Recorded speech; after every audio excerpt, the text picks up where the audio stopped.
오늘 이 시간은요, 방금 봉독해 드린 사무엘하 20장 반역자들을 죽이는 내용부터 시간 되어지는 데까지 계속 강론해 드리려고 합니다. 본문의 이치는요, 다른 내용이 아니고 아브라함과 이삭과 야곱에게 3대 언약을 세워주시고 3대 언약을 이루어주시는 과정 속에서 세 번째 약속인 통치 언약을 이루어주시는데요.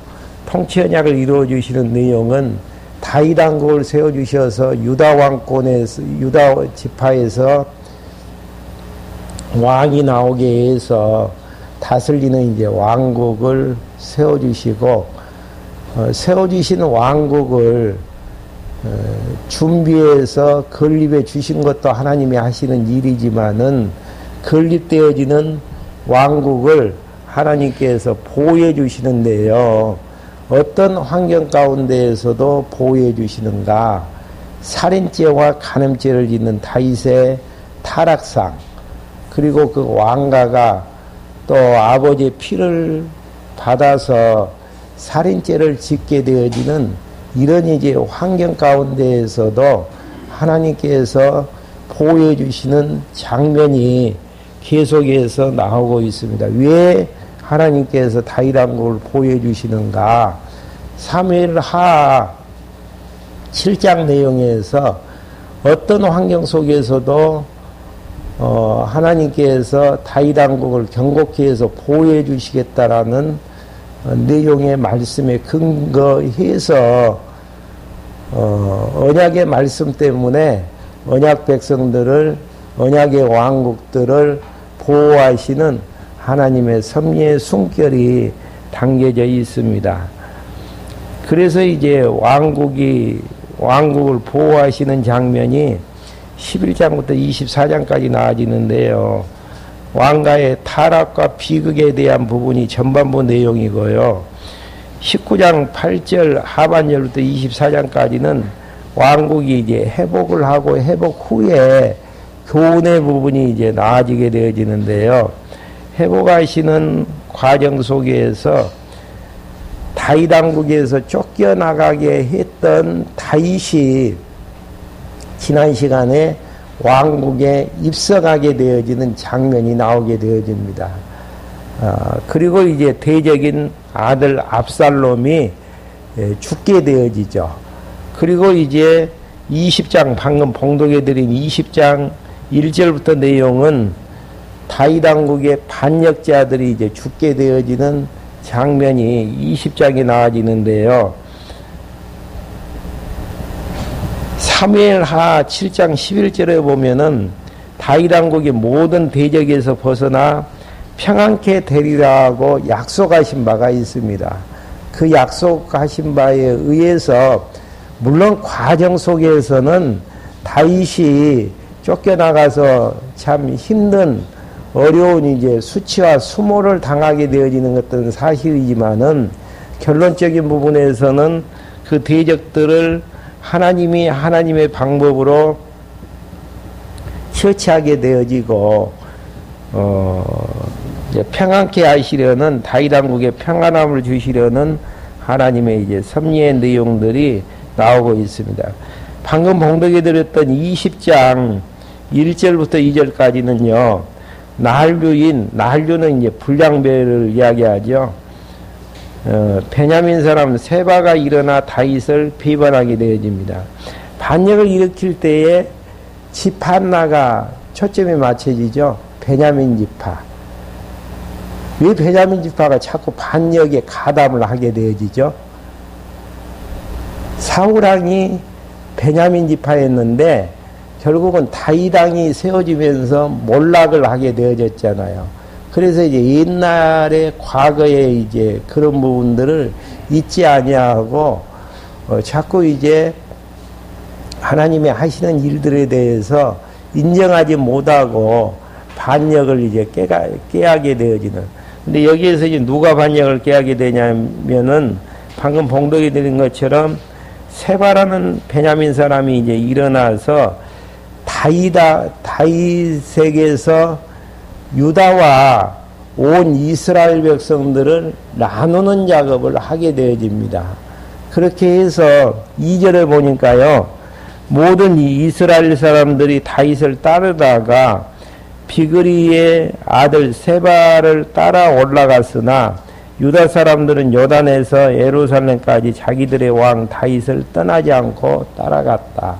그러니까 유다하고 이스라엘의 이제 열지파고가 나누어지는 이제 이런 이제 아픔을 겪게 되어지죠. 그러면서 이제 3절 내용에서 장면이 좀 바뀌어가지고요. 다윗이 예루살렘에 이르러 후궁 10명을 별실에 이제 가두게 되어지는. 그러니까 다윗이 자기 아들 압살롬에게 쫓겨가지고 떠나갈 때에 궁을 지키기 위해서 후궁 10명을 이제 별실에다가 놓고 떠난 적이 있거든요. 떠나게 되어진 것도 하나님의 뜻을 이루기 위한 하나님의 섭리의 한 방편이었죠. 근데 이제 그 하나님의 뜻이 이제 이루어지는 과정 속에서 압살롬에 의해서 별궁에 있는 10명의 후궁들이 압살롬이 이제 범하게 되어지는 데에서 거기에 대한 이제 처리가 이제 나아집니다. 20장 이제 3절에 보시면은 다윗이 예루살렘에 있는 그의 궁으로 돌아와서 궁을 지키도록 남겨둔 10명의 후궁을 붙잡아 별실에 가두고 지키게 하였으며 그들에게 먹을 것을 주었으나 그들과 동침하지 않으므로 그들은 죽을 때까지 생갑으로 갇혀 지냈다. 그래서 이제 그들과 이제 동침하지 아니하고 분리를 시켜버리는 그런 이제 조치를 취하게 되어지는 장면입니다. 그러면서 이제 4절부터 10절 상반절까지는 요압이 아마사를 만나 인사하며 칼로 배를 찔러 죽이게 되어지는 부분입니다. 아마사 하면은 다윗이 피난하게 되어지는 과정 속에서 다윗이 군대 장관으로 이제 상기로 약속했던 자인데 요압이 시기 질투가 있었던 것 같아요. 그래서 이제 그를 죽이게 되어지는 장면이 4절부터 나아지는데요. 그때 왕이 아마사에게 말하기를 너는 이스라엘 유다 사람을 사흘 안에 내게로 모아오고 너도 여기 있으라 하므로 아마사가 가서 유다 사람을 소집하였는데 왕이 정한 시간보다 지체하였다. 다윗이 아비새에게 말하기를 이제 압살롬보다 비그리의 아들 세바가 우리를 더 해할 것이니 너는 내 주의 보아들 데리고 그의 뒤를 추격해라. 그가 경관 성들에게 들어가 우리들을 피할까 염려된다 하니 요압의 보아들이 그렛 사람들과 블레셋 사람들과 모든 용사들이 아비새를 따라 비그리 아들 세바를 쫓으려고 예루살렘에서 나왔다. 그들이 기브온의 큰 바위 곁에 왔을 때에 아마사가 그들 앞에 나오니 그때 요압은 군복을 입고 허리에 띠를 띠고 있었으며 칼집에 꽂은 칼을 허리에 두르고 있었는데 그가 나아갈 때 칼을 빼었다.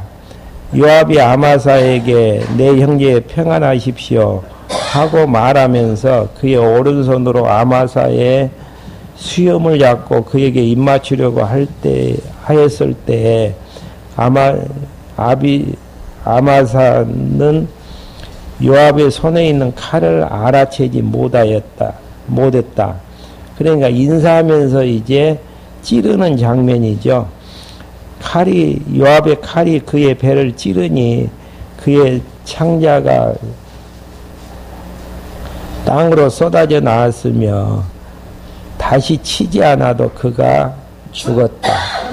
그러니까 시기 질투로 인해서 요압이 이제 아마사를 죽이게 되어지는 장면이 이제 나와지죠.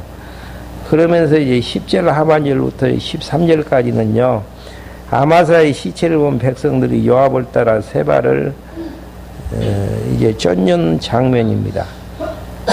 그러니까 이제 많은 군장들이 아마사의 시체를 보고 요압을 따라 이제 세바, 반역자인 세바를 쫓게 되어지는 장면이 13절까지 내용입니다. 12절 보시면은 아마사가 큰 길 가운데 피투성이 된 채 엎드려져 있었다. 이에 모든 백성이 멈추어 서는 것을 그 병사가 보고 아마사를 큰 길에서 밭으로 옮겼으나 그 옆에 지나가는 모든 사람마다 멈추어 서자 옷을 그 위에 던져 덮었다. 아마샤를 큰 길에서 치우고 나서야 모든 사람이 요압을 따라 비그리의 아들 세바의 뒤를 추격하였다. 그리고 이제 14절부터 22절까지는요. 요압이 여인에게 세바의 머리를 베도록 하고 돌아오는 내용입니다.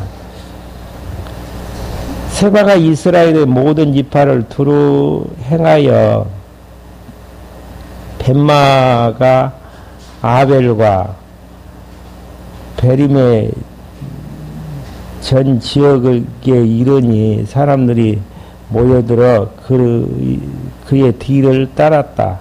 그리하여 추격하던 그들이 벤마가 아벨에 와서 세바를 포위하고 그 성읍을 향해 흙으로 경사를 쌓아 바깥 성벽만큼 높이 세우니 토성을 쌓았다라는 이야기죠.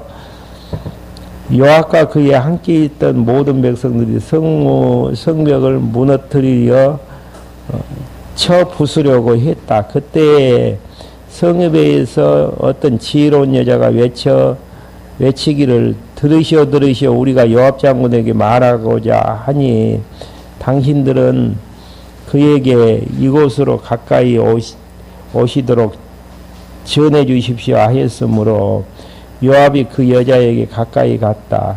그 여자가 묻기를 당신은 요압이십니까? 하니 그가 그렇다라고 대답하였다.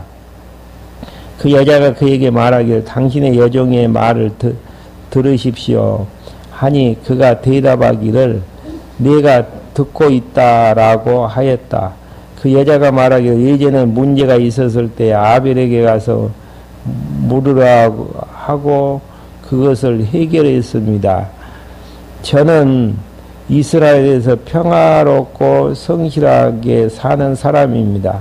당신은 이스라엘 가운데 어머니 같은 성읍을 멸망시키려 합니다.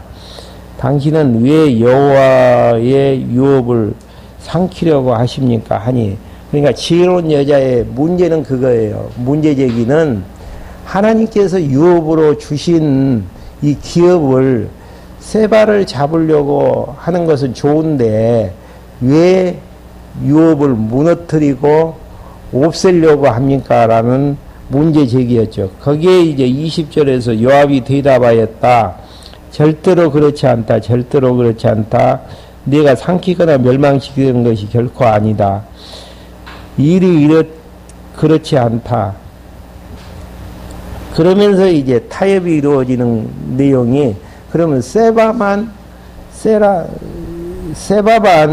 잡아가지고 주면은 되지 않겠습니까?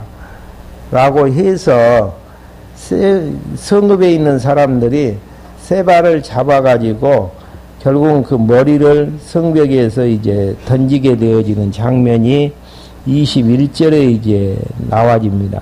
한번 21절 한번 봐볼까요? 일이 그렇지 않다. 에브라임 산지의 비그리의 아들 세바라는 사람이 손을 들어 다윗왕을 대적하였으니, 그러니까 세바의 제목은 다른 것이 아닙니다. 다윗왕을 대적하는 부분들. 압살롬도 다윗의 아들이었지만은 제목은 다윗왕을 대적했던 부분들. 그럼 왜 다윗왕을 대적하면 안 되어지죠?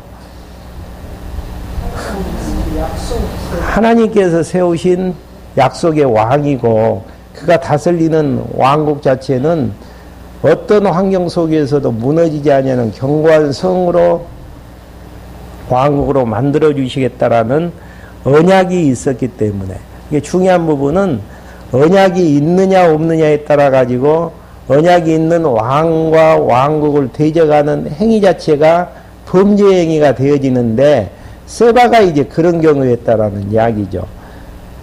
그러니까 이제 그 여자가 21절에 보면 하반절에 보시면은 너희가 그 사람만 넘겨주면 나는 이 성에서 떠날 것이다. 그 여자가 요압에게 말하기를 보십시오. 그의 머리를 성벽 넘어 당신에게 던지겠습니다 하고 모든 백성에게 돌아가서 지혜롭게 말하므로 그가 비그리의 아들 세바의 머리를 잘라서 요압에게 던졌다. 이에 요압이 뿔나파를 부니 사람들이 그 성을 떠나 각자 자기의 장막으로 흩어져 갔으며 요압은 예루살렘으로 돌아와 왕에게 나아갔다. 이제 요압은 이스라엘의 전체 군대의 사령관이 되고 그러니까 이제 반역자인 세바를 그 지혜로운 여인에 의해서 목배임을 당해서 이제 요압에게 주게 되어지므로 결국은 이제 요압이 이제 자기의 거할 수 있는 예루살렘으로 이제 돌아가게 되어지는 이런 부분들. 그러니까 다윗을 대적했던 대적자는 과정 속에서는 승리할 수 있어요. 그러지만은 그 과정이 끝나지고 때가 되어지면은 영원한 승리는 없다라는 거. 그러지만은 역으로 다윗의 왕국은 과정 속에서는 빼앗기고 무너지고 문제가 될 수는 있지만은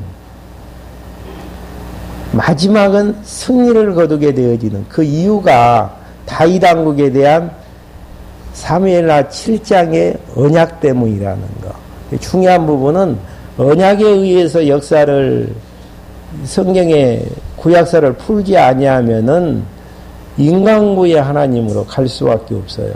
하나님께서 지혜 지었으니까 다윗 같은 경우는 벌하게 되어지고 회개했으니까 구원함을 주는 쪽으로 이제 정리를 할 수가 있는 것이고요. 또 압살롬 같은 경우는 아버지에 대한 반역이 있었기 때문에 결국 무너지지 아니하느냐.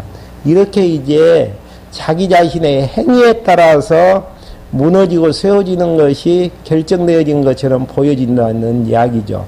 인간구의 하나님을 이야기하는 분들은 인간의 선, 악의 행위에 의해서 어떠한 흥망성쇠가 결정이 되어지지만은 계시적으로 이제 성경을 봐나가게 되어지고 언약에 의해서 보게 되어지면은 언약대로 역사는 흘러가게 되어지고 결과가 이제 나아지는 것들을 통해서 하나님의 여호와 되심을 알게 해서 경외케 하시려는데 목적을 가지고 역사를 섭리하시는 이런 이제 성경을 봐나가는 구도 자체가 언약 성취사일 때야만이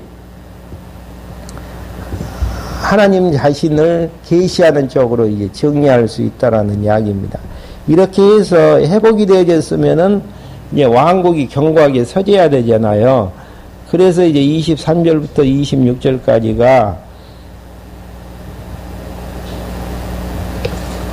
다윗 왕국에 대한 조각이 이루어지는 부분들이죠. 그래서 이제 교환해 보시면은 왕국의 장관, 사관, 서기관, 제사장, 대신 등이 세워지게 되어지는 어떤 환경 속에서도 다윗 왕국은 무너지지 않는다라는 사실들을 알게 해주시는 부분입니다. 그 이유는 하나님이 여호와가 되어주시기 때문에 그 이상도 그 이하도 없는 이야기죠.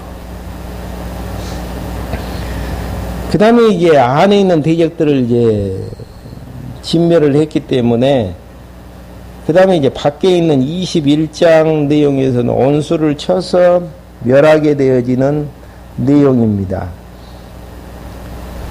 여기는 이제 그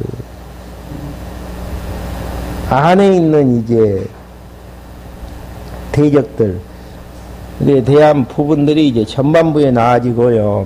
후반부 내용은 블레셋 군대들과 전쟁에서 이제 승리하게 되어지는 장면이 나아지죠. 먼저 이제 1절부터 6절까지는요, 다윗이 기근으로 인한 기본 사람들의 요청을 허락하는 부분입니다. 여기에서 이제 기본 사람들이 나오는데요. 여호수아서 여러분들 공부하실 때에 여호수아 장군이 가나안 땅을 이제 점령하는 과정 속에서 기본 사람들이 죽을 것 같으니까 거짓말 쳐가지고 화친을 맺게 되어지죠. 근데 이제 여호수아가 그 사실들을 확인하지도 아니하고 허락을 해버립니다. 너희들 죽이지 않겠다. 그래서 이제 여호와께서 이제 허락하시는 이제 이러한 말씀의 근거에 의해서 21장 내용에서 사울 그러면은 다윗의 대적에 해당되어지잖아요. 다윗의 대적인 사울의 후손들이 이제 기본이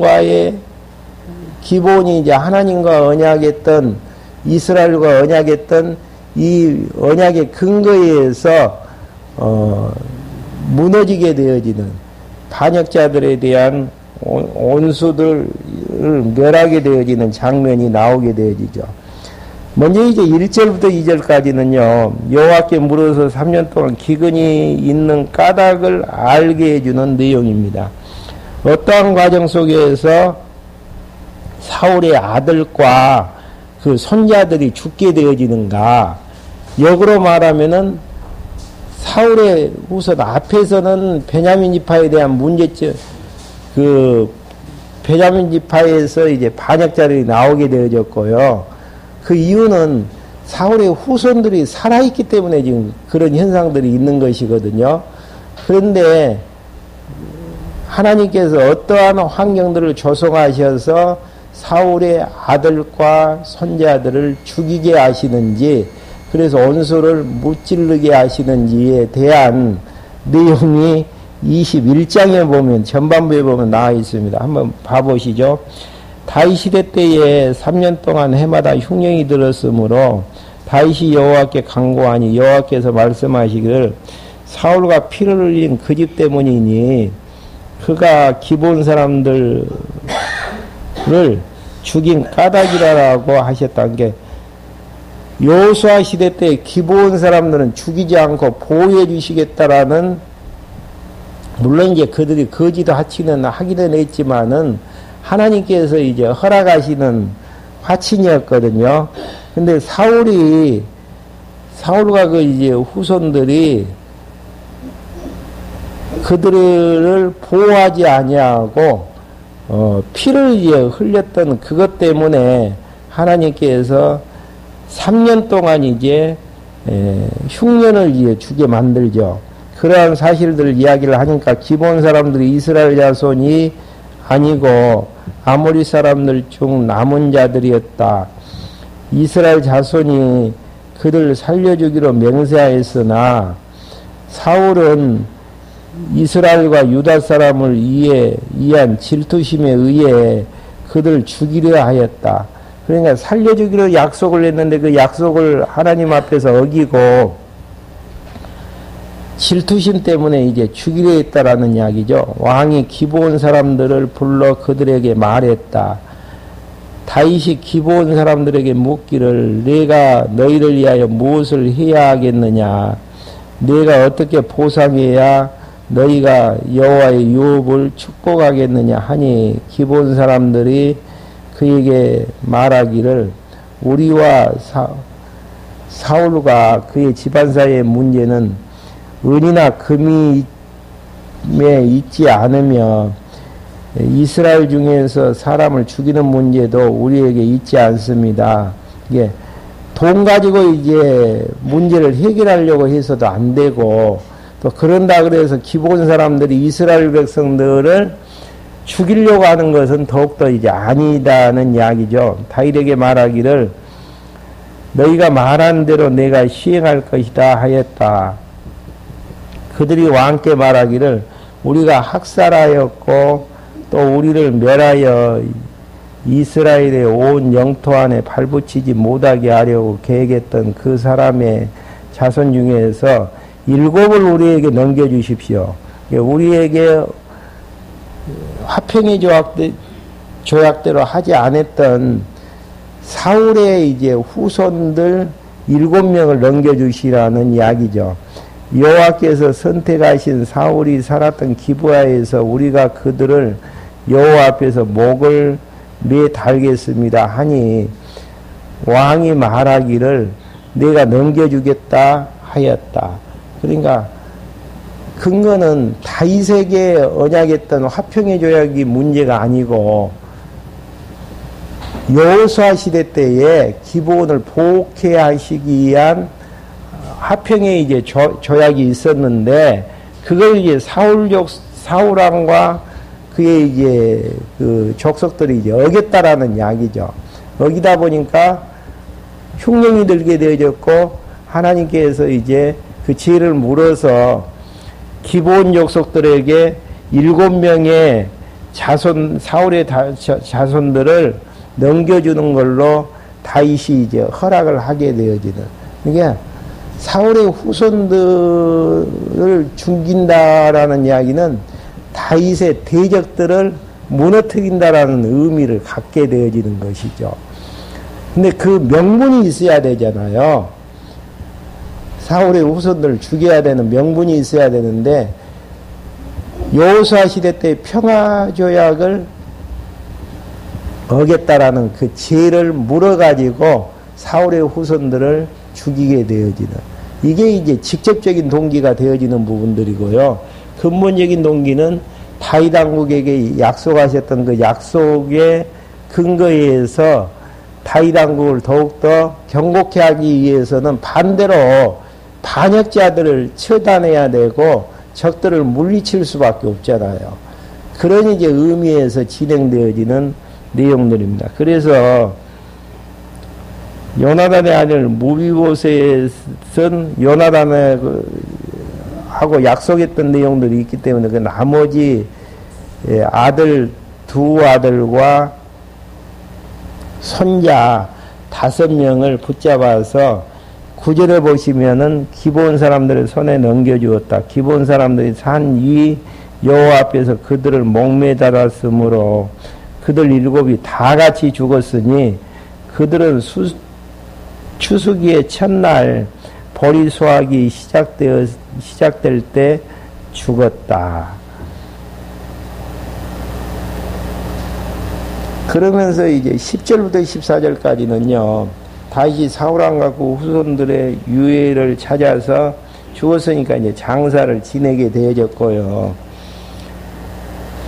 15절부터 17절까지는 다윗의 신복들이 블레셋 사람과 싸워서 승리를 거두게 되어지는, 이게 사울의 후손들 때문에, 후손들이 살아있는 것 때문에 자꾸 이제 반역이 일어나게 되어지고 문제가 생기다 보니까 하나님께서는 기브온과의 조약을 근거로 해가지고 사울의 후손들을 대적자로 몰아서 이제 죽이는 작업들이 이제 하게 되어지고요.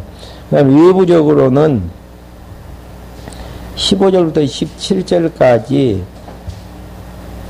다윗의 신복들이 블레셋 사람과 싸워서 승리하게 되어지는 당연한 이야기죠. 15절 한번 봐보시죠. 블레셋 사람은 다시 이스라엘과 전쟁을 일으키므로 다윗과 그의 부하들이 함께 내려가 블레셋과 싸우는데 다윗이 기진하였다. 그때 거인의 후손 가운데 300세겔 무게의 노창과 세 칼로 무장한 이스부 노비 다윗을 죽이려 하였으나 수리아의 아들 아비새가 다윗을 도와 그 블레셋 사람을 쳐서 죽이니 그때 다윗의 보아들이 그에게 맹세하기를 다시는 우리와 전쟁에 나가지 마십시오. 이스라엘의 등불이 꺼지지 않게 하십시오. 라고 하였다. 전쟁에 나가서 죽어서는 안 되어지잖아요. 이방인과 싸우다가. 그래서 이제 전쟁에 나가지 말라라고 이야기하게 되어지는.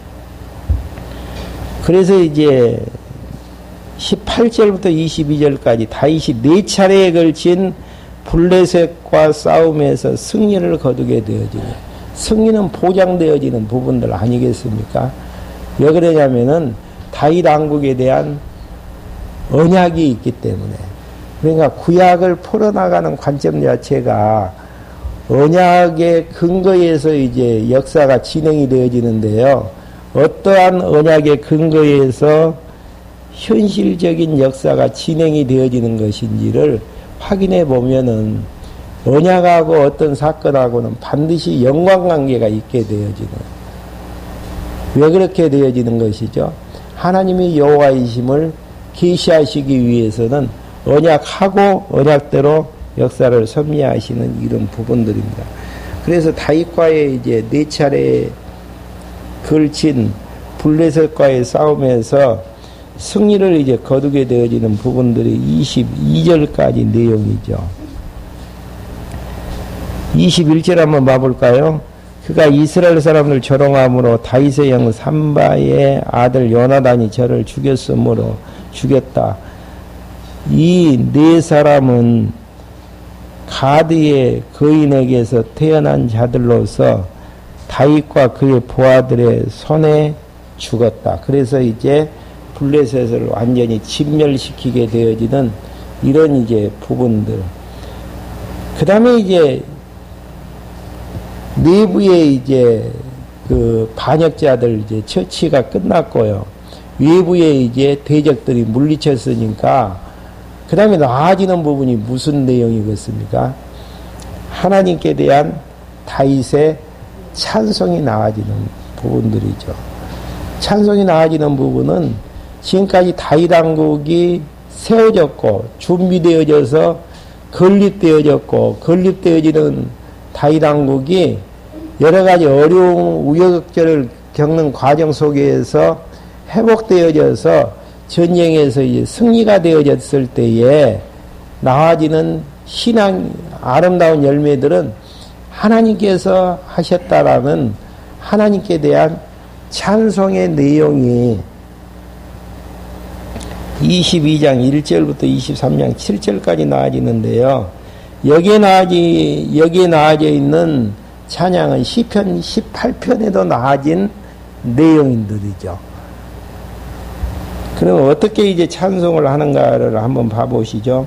22장 1절부터 7절까지는 다윗이 대적과 사울 손에서 구원하신 여호와를 찬양합니다. 그러니까 다윗의 신앙의 아름다움이라는 것은 자기가 대적과 싸워서 자기 부하들이 싸워서 이겼으니까 자기의 공로로 치부하는 게 아니고 하나님께서 사울과 대적들을 싸워서 이겼다. 하나님이 하셨다라는 이야기의 부분들입니다. 먼저 이제 1절 내용에서는요, 다윗이 부른 여호와의 구원에 대한 권능을 노래하는 역사적 배경을 이야기하는 내용들이죠. 여호와께서 다윗을 그의 모든 원수들의 손과 사울의 손에서부터 구원하신 날에 다윗이 이 노래말로 여호와께 노래하여 말했다. 그러니까 여기서 주어가 무엇이죠? 여호와께서 다윗을 그의 모든 원수들의 손과 사울의 손에서부터 구원하신 날에 다윗이 이제 이렇게 노래했다라는 역사적인 배경을 설명하는 부분들이죠. 그러니까 승리가 있었을 때에, 공고한 날이 있었을 때에 해야 될 일들이 무엇이죠?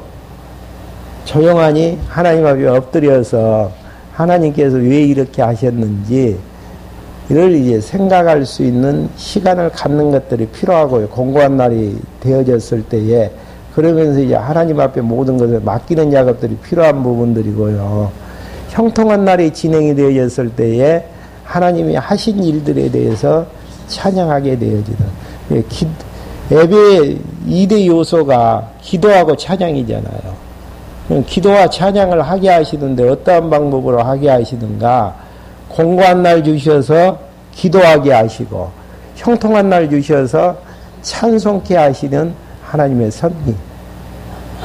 그러니까 왜 공고한 날 어려운 부분이 있으면은 하나님 앞에 고개 숙이면서 하나님이 구원해 달라고 기도하는 방법 그 이상도 이하도 없습니다. 근데 이제 아직 이제 여호와의 뜻을 알지 못하면은 어떻게 하는 것이죠? 내가 이제 그 문제를 해결해서 회복하려고 몸부림을 치게 되어지는 것이죠. 근데 다윗은 그렇게 하지를 않았습니다.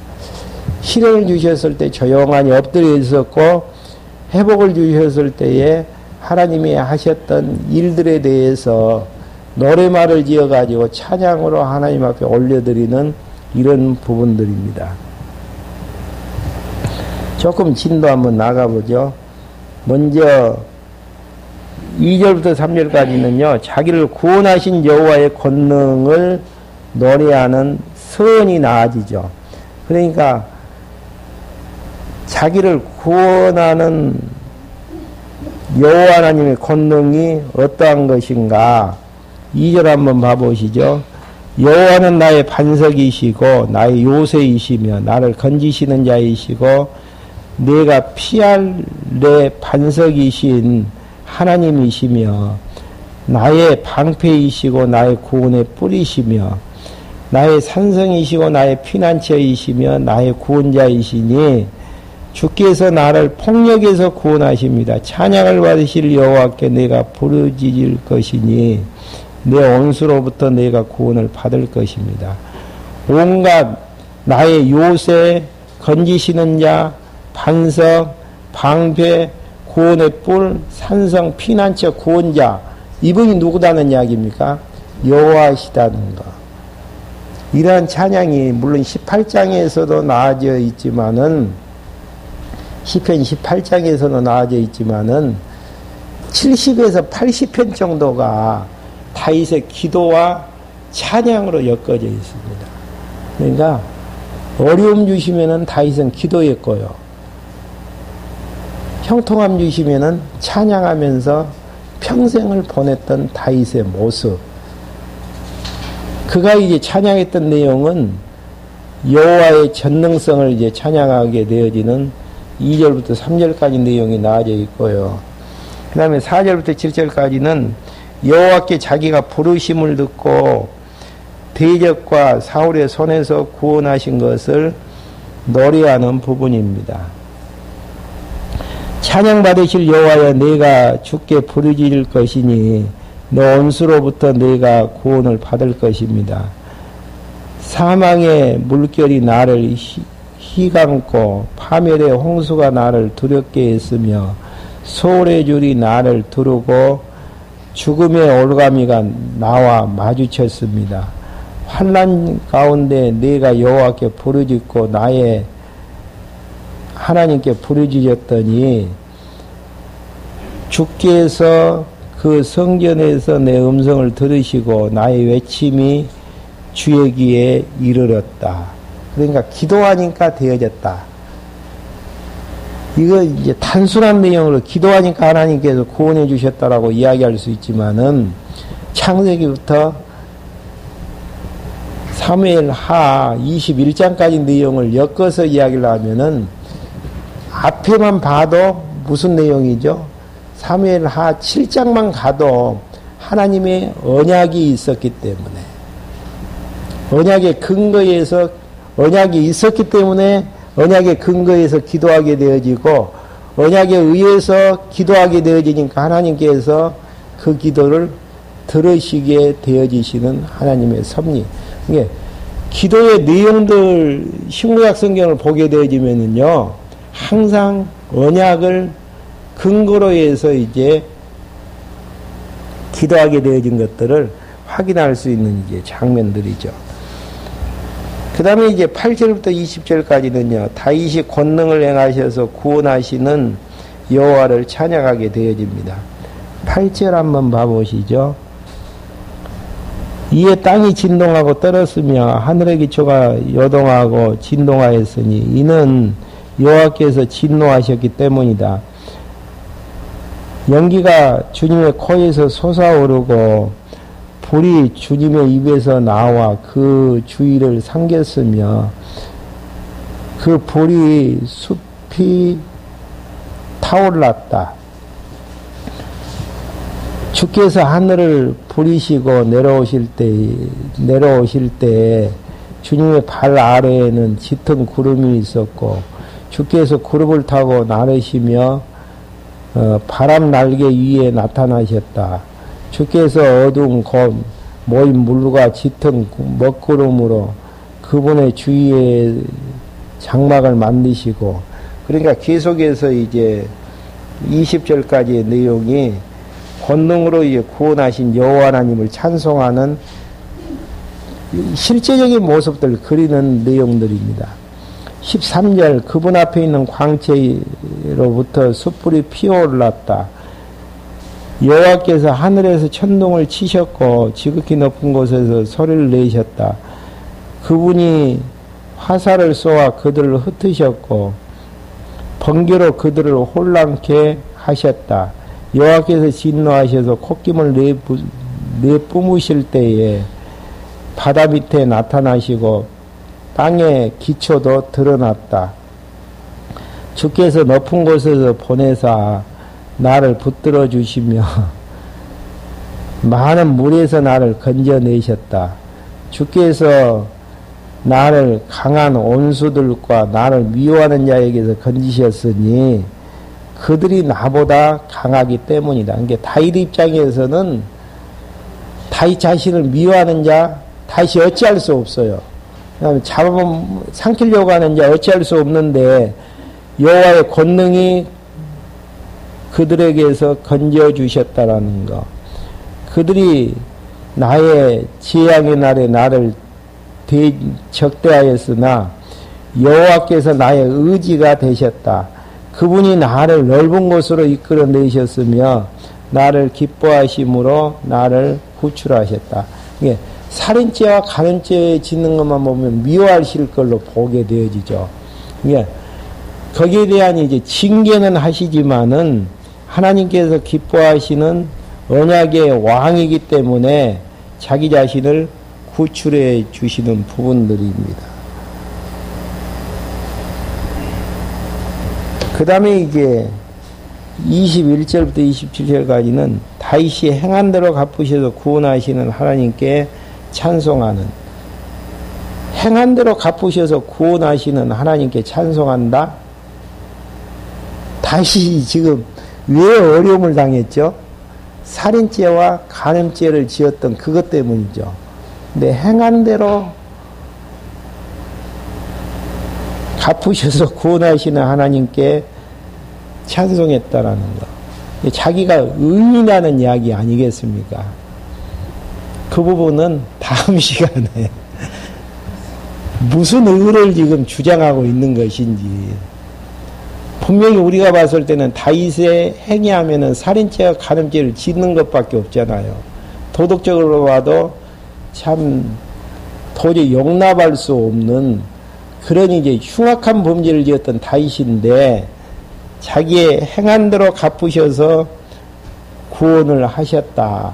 그러니까 의를 행했기 때문에 하나님께서 구원해 주셨다라는 이야기 아니겠습니까? 이 이야기가 지금 앞뒤 안 맞는지 무슨 이야기인지 다음 시간에 한번 정리할 수 있도록 하겠습니다. 기도하고 말씀 마치겠습니다. 하나님 아버지, 저희들 이 시간에 불러 모아주셔서 다윗 왕국을 건립케 하시고 건립되어진 다윗 왕국을 범죄와 타락 가운데에서도 보호해 주시는 하나님의 섭리의 숨결들을 다시 한번 맛보게 해 주심을 감사함을 드립니다. 이와 같은 찬양을 하게 하기 위해서 하나님께서 다윗에게 여러 가지 만사를 섭리하셨던 것들을 저희들 알고 있습니다. 저희들 주위에서 일어나는 모든 만사의 사건들도 우리의 찬송의 열매를 맺히기 위한 하나님의 섭리인 것들을 알고 있습니다.